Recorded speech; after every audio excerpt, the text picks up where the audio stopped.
So we have to look at types of motivation then. There's two types of motivation. There's extrinsic motivation, which is outside the individual, and there's intrinsic motivation, which is inside the individual. So when we think about the benefits and we think about motivation, what we're thinking about are the differences between these two types of motivation. So let's review the questions again. Can I do it? If I do it, is there a benefit? And is the benefit of value to me? And many times what we find is that as supervisors, leaders, managers, what we do is we try to use extrinsic motivators. That's the carrot and the stick. That's the reward and punishment. And although extrinsic motivation is part of our society, it's part of our way of living, the anthropology that we have together, there is a limit to how effective extrinsic motivation is. We can get someone to do something or not do something to a point, but there are a lot of problems that come from using extrinsic motivation as a sole motivator. An example, if we use extrinsic motivation and we use discipline, negative, the stick, then what happens is we can use that negative reinforcement. If you do this, I'm going to punish you. And it will stop behaviors that we don't want, but it doesn't start behaviors that we do want.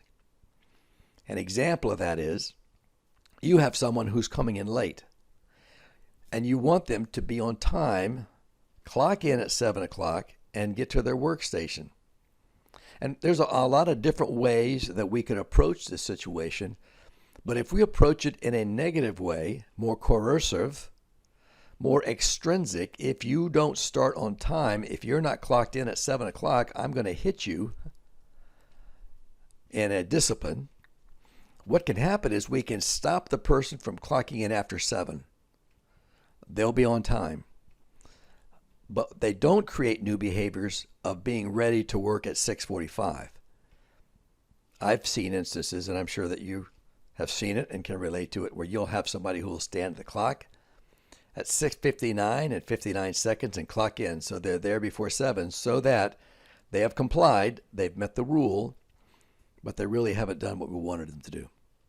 So when we look at creating new behaviors, that takes something outside of the individual, that takes something inside the individual. And what leaders do is leaders understand the individuals, understand what it is that they want and don't want. They understand what's motivating, so that they can help the person to find intrinsic motivation. You see, I used to believe that there are some people that aren't motivated and other people that are motivated. And I've since come to believe that everyone is motivated. They're just motivated in different directions. And I think that applies for generations. When we come to that conversation, that we'll see that come out again. Everybody is motivated. They're just motivated in different directions. So from a leader perspective, we need to understand what someone is motivated by.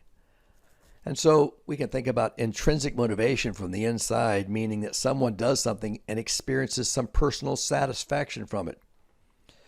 I know people that when they finish painting an inside of a room and they paint the walls and they go back and look at it, or whenever they mow the lawn and they finish edging and you've got those nice clean edges and the smell of cut green grass in the air, that they feel a personal sense of satisfaction, like they have accomplished something. Or they gain a pleasure from the task. I've met folks over the years that make their own musical instruments. They make their own guitars. And they feel good. They have a personal sense of completing that task. And there's pleasure in crafting and making that task. And there's a sense of well-being that comes from that. And one of the big motivators is a personal feeling of significance. We've talked about that before. But that says when folks do something and they understand the significance of what they do and how that adds value to what we do together. So there's a sense of purpose from that.